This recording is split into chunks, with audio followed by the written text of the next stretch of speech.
Oi pessoal, tudo bem com vocês? Então, hoje eu vou falar um pouquinho, aproveitando a deixa do vídeo anterior, né, sobre o soldadinho da Araripe, o Antilope buckermani, para a gente discutir um pouco sobre como está essa espécie atualmente, né? Ela foi descrita em 98 e nós temos uns bons 24 anos aí, que nos dão um diagnóstico nada bom para essa espécie, né? Eu vou discutir aqui com vocês, na verdade, um compilado de trabalhos e não um apenas, né, que já foram feitos sobre a situação da espécie, né? Mas aproximadamente de 2018 para cá, certo? E a notícia não é nada boa. O soldadinho do Araripe, já falei para vocês, né? Ele é um passeriforme da família Pipride, e ele foi descrito recentemente, né? 22 anos, 24 anos, né? Não são considerados um tempo grande para o conhecimento de uma espécie, tá? Porém, hoje já se sabe que ela é uma espécie criticamente ameaçada, né? E que inclusive está na lista da IUCN, né? Desde 2015. E ela tem uma população estimada atual de apenas 800 indivíduos. 800 indivíduos é muito pouco, tá? É uma quantidade, assim, assustadora, tá?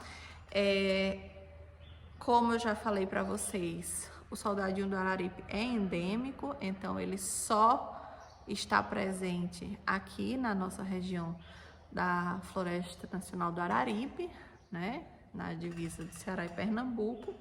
E eu já falei no vídeo anterior sobre as características, né, que o distinguem da sua espécie mais aparentada, que é a outra espécie do gênero Antilophia, né?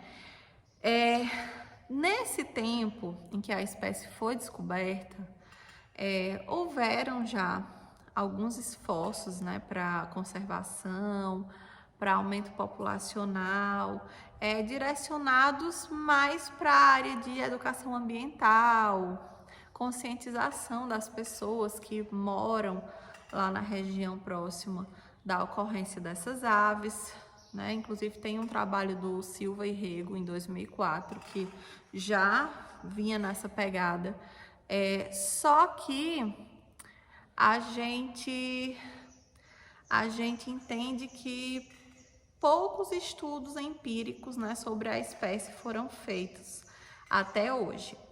E tem uma coisa que é muito importante que a gente saiba, que é que para a gente conservar, a gente precisa entender, a gente precisa estudar, a gente precisa conhecer a espécie, né? Então, eu só sabendo que a espécie tem uma plumagem de tal cor, tem dimorfismo sexual, isso nos ajuda a reconhecer a espécie, mas não a preservar, porque para preservar a gente precisa saber da área de vida da espécie, a gente precisa saber das relações ecológicas da espécie, né? Do que ela se alimenta, como é que ela reproduz, qual é o espaço que ela precisa para se manter, para manter uma população viável, né?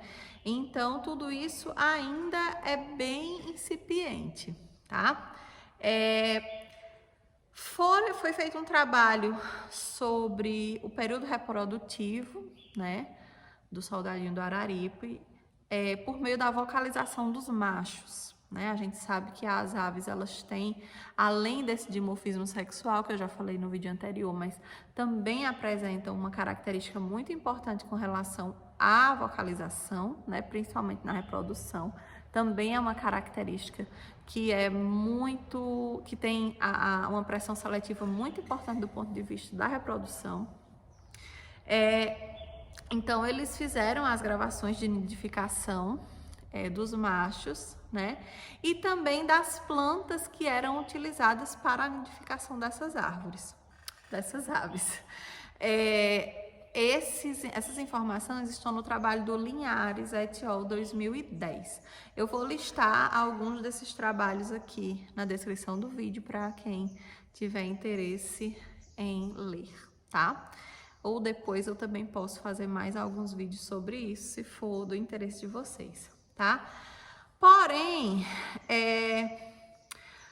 os indivíduos nunca foram encontrados, nesses estudos que eu citei até agora, aninhados, né? Então, não foi encontrado os indivíduos nos ninhos, né? Foram encontrados ninhos que se acha que é dos indivíduos, tá? E isso dificulta uma determinação mais precisa, né? Tanto da dinâmica da população, como do espaço que a população precisa para se manter estável, enfim, né? Então, para ter essas informações é necessário que hajam mais estudos, tá? E nenhum estudo empírico desse sobre o acasalamento, por exemplo, que é uma das principais relações sociais do soldadinho do Araripe, falou sobre a existência de cópulas extrapar, né? Ou seja, acredita-se que o soldadinho do Araripe tem apenas um par reprodutivo durante a vida, tá? Então, essa espécie pode ser considerada socialmente monogâmica, certo? Mas isso é um estudo. É necessário ainda que hajam mais informações, tá? E principalmente informações sobre o seu comportamento, sobre a sua história natural, né? Mas a gente sabe que o dimorfismo sexual é importante, por isso eu vou colocar uma imagem para vocês aqui, do macho e da fêmea do soldadinho do Araripe, para que vocês percebam, né, como a gente tem aí as fêmeas selecionando essas características mais chamativas dos machos, tá? Então, o soldadinho do Araripe, ele ocorre nessa região aqui, principalmente ligado às fontes de água, né? Eu já falei isso para vocês. E isso talvez seja um fator limitante para a área de vida desses animais, né? E talvez também seja um fator limitante para a reprodução dessas espécies, né? Então, em um estudo que foi feito sobre ecologia e comportamento e parâmetros reprodutivos, a gente entende que para muitas aves, principalmente as aves neotropicais, que é o caso do soldadinho do Araripe, a gente tem pouquíssimos dados que nos permitem fazer inferências mais certeiras, né, a respeito das estratégias reprodutivas com relação ao ambiente em que eles vivem, certo? Mas sabe-se que essas interações reprodutivas, elas são moldadas por pressões seletivas. Isso fica muito óbvio, inclusive quando a gente olha para aquela questão do canto e do dimorfismo sexual relacionado às cores das penas, principalmente, né? Então, as fêmeas, elas têm escolhas reprodutivas que elas fazem. Outros fatores que a gente também considera em aves é que a gente precisa entender as relações dos ninhos, né? Que é coisa que a gente também ainda não entende bem com relação ao soldadinho do Araripe. Então, a estação reprodutiva está sendo afetada por predação nos ninhos, por outras espécies que são da região ou espécies exóticas, por exemplo? Precisamos saber sobre isso. Então, para o soldadinho do Araripe, a determinação do período reprodutivo, ele foi feito, né, com base na análise da frequência de vocalização dos machos. Como a gente já tinha um estudo de vocalização, então esse estudo de vocalização é que foi utilizado para que se determinasse o período reprodutivo, né? E esse período reprodutivo, acredita-se, que o pico, né, é nos meses de setembro e outubro, né? Então, nós acabamos de passar por um pico reprodutivo dos soldadinhos do Araripe. Provavelmente deve estar tendo postura de ovos, né? Agora por esse período, certo? Esse período corresponde com o pico da seca, né? Especialmente no mês de setembro. Então, o que é que se entende? Que a vocalização do soldadinho do Araripe, ela está oposta à estação chuvosa. E isso pode ter uma explicação, que eles copularem na época mais seca, para que os filhotes nasçam, ou os ovos eclodam na época mais chuvosa, ou na época que tem mais frutos, ou na época que as árvores têm mais folhas, que eles podem se esconder, né? Pode ter várias relações aí determinando esse período, certo? Acredita-se que esses animais eles têm uma taxa alta de cuidado parental, né? Que é o período em que a fêmea, no caso dessa espécie, vai ficar tomando conta do ninho, né? Protegendo os ovos de predadores, de parasitos, enfim, né? Então, a gente sabe-se que existe esse cuidado parental, porque as fêmeas ficam desaparecidas, na verdade, durante esse período, logo após a época de reprodução, né? Então, as fêmeas, elas já são muito crípticas, né? Que são crípticas, não aparecem muito devido à cor delas se confundir com a cor das árvores, e ainda mais ela desaparece, acredita-se que por conta dessa estação reprodutiva, tá?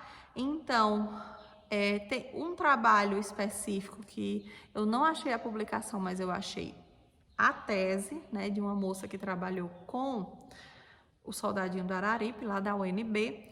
Ela capturou algumas espécies próximas aos cursos d'água, né, como era de se esperar, né? Então, é mais uma característica para que a gente tenha certeza que as espécies estão muito associadas aos cursos de água, que são as nascentes, né? E essas capturas foram feitas ao longo de 3 anos, né, que ela passou estudando. Porém, sempre ela, né, nesse estudo, ela conseguiu encontrar alguns ninhos, né? E esses ninhos, sempre que os pais não estavam, ela fazia